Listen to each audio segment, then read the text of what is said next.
Welcome to this video. In the previous video, you're set to believe that you have a function of x and then multiply by its derivative, then you use a u substitution. But then on this one, we're going to be looking at both u substitution and by parts. So if you have a function that you have to integrate by parts, that means that you have a function that you believe it to be the original function, and you have a derivative of another function that you believe that you can find its antiderivative easily. So which one do you make u? The gx, that's the one you make u. That's the one that you can easily differentiate. And then what do you make fx dx? That means that or it's dv. Sometimes we can express this one as u of gx, and then you have du, which is just g prime of x, and then dv is just dv equates to f prime of dx. You just write it the way it is, and then for v, you integrate this one, you get the function back. So that's basically the thing that you need to do. And then after that, you know that the formula states that it gives you v u minus integral of v du. Then that's the final integration, and then you substitute back your functions here, and then you finally got your equation. So okay, let's go on. So we have our first equation here, which is integral of x squared times ex. So which one do we take as a u? So every time you have a function times something, it's best to take the one that's easily differentiable, or the one that gets much simpler when you differentiate it to be u. So in this case, I'll take x to the power of 2, and then du, it just means that it's 2x dx, and then you have dv equates to ex dx, and then your v equates to ex.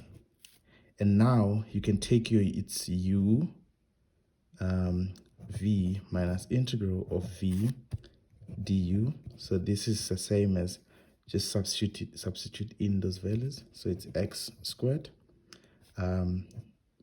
ex, then it's minus integral of v, which is ex times 2x dx. So now you have that. This is if you have something like this one again, it didn't simplify, or you need to integrate it again, then you can actually work it out again. So you need to find your u again. Your u will be u. Take your u to be x, and then you take this 2 in front. You see now it's x, and then du basically is 1, or just write it dx. And then you have your dv equates to ex, and then dx, and then you have your v equates to ex again. So now you can rewrite it again. Let me just take this thing here. So you have x to the power of 2 ex minus integral of that one will give you this one. So you have the negative sign in front. You took the 2 in front, so you just put it here. Open your bracket, and then you have x as your u, and then you have your ex, and then you have minus the integral again. You're just repeating this formula again, which will be v. So integral of ex times that du, which is just dx. And now it's plus c. You know that this one, it's actually, you can easily find the integral of e to the power of x, which is just e to the power of x.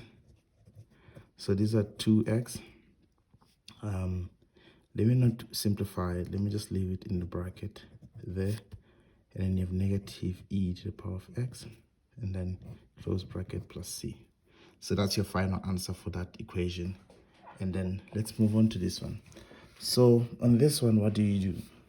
So let's simplify it first. Whenever you have a trigonometric function, you have to actually simplify it first before you can actually work it out, because you don't know what's the integral of tan.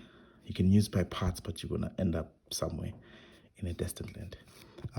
Okay, let's say it's the same as sine x divided by cos of x.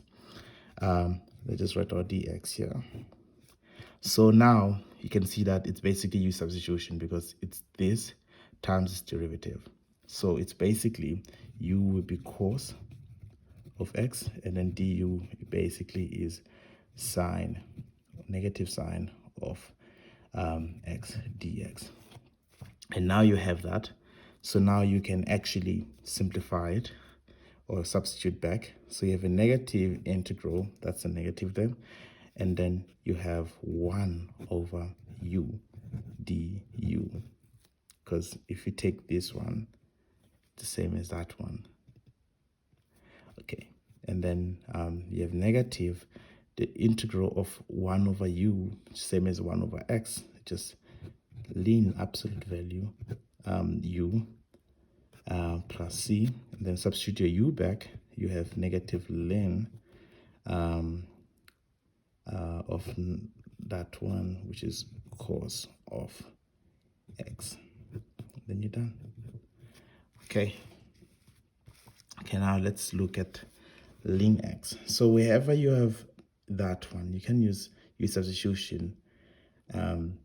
So basically try to use by parts, because if you can't use substitution, use by parts. So for this one, it's by parts. So it's basically u will be, whenever you have x times ln, whenever there's a natural logarithm, you always take natural logarithm as your u. So you have ln u du equates to 1 over x dx, and then you have your dv, which is just basically x dx, and then your integral of that one will give you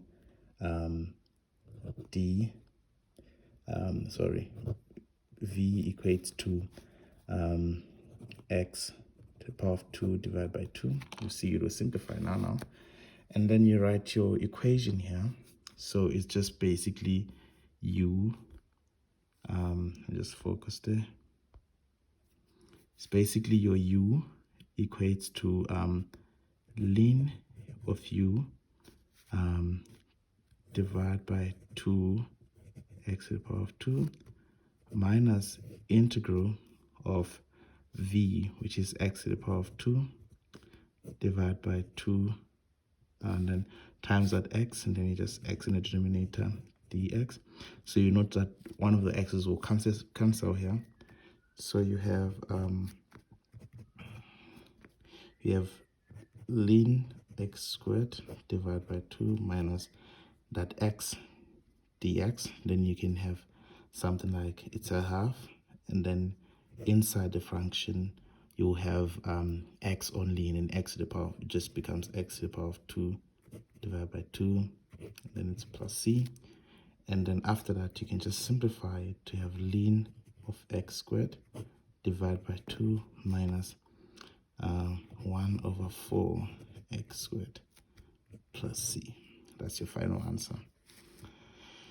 Okay, now let's take this one for instance. This is integral of ln x. So integral of ln x, it's basically you use also by parts. You take u equates to ln x, and then du equates to 1 over x, and then dv equates to dx, and then v equates to x. Okay, now you have ln of x times x, and then you have minus integral of v, which is x, and then that d what, we just divide this x by that one. You still have a dx here, dx, and then you have x ln x minus integral of 1 dx, and then this one will give you x ln x, integral of 1, which is x plus c, then you're done with this one. Okay, so this is the last one that I wanted to do for today. So integral of sec x. So this is a very interesting one, because wherever you have a trigonometric function, you have to actually try and simplify it before you can actually try something out. So this one, you will start by doing something very weird, which will take some time.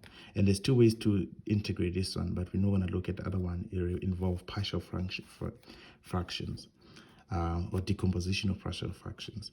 So if you're interested in that one, you can actually look it up. So this one, you will have sec of x, start by dividing by 1. So this is same as integral of that one. And then say multiply by sec of x plus tan of x, divide by sec, the same thing, of x plus tan of x. Now you have that one, and then it says it's same as dx. So take your u as sec x tan x, and then you have that one. U equates to tan x plus sec x, and then du will basically be the derivative of this one. Derivative of tan is just sec squared x, and then derivative of sec squared is just sec x, sec x tan x. And then note that here you can take sec as a common factor, that's du, and then du basically just simplifying this one, it's sec x open bracket, it's sec x plus tan of x. Note that this one is just basically equates to u. So now if you put it in there, you will have a very simplified thing. You'll see now. So you have this one and that one, that's basically du, and then you have this one is basically u. So you have at the end integral of 1 over u times du, and then now you can easily integrate it. So you have ln of absolute value u plus c. So now to simplify this one, you will have something like ln of u, which is tan x plus sec x. Just forgot to write my c here. So you have tan of x plus sec x absolute value plus c. So that's your final answer there. So you just ln tan x plus sec x. Don't forget your absolute values there. They're very important. Okay, that's all for today.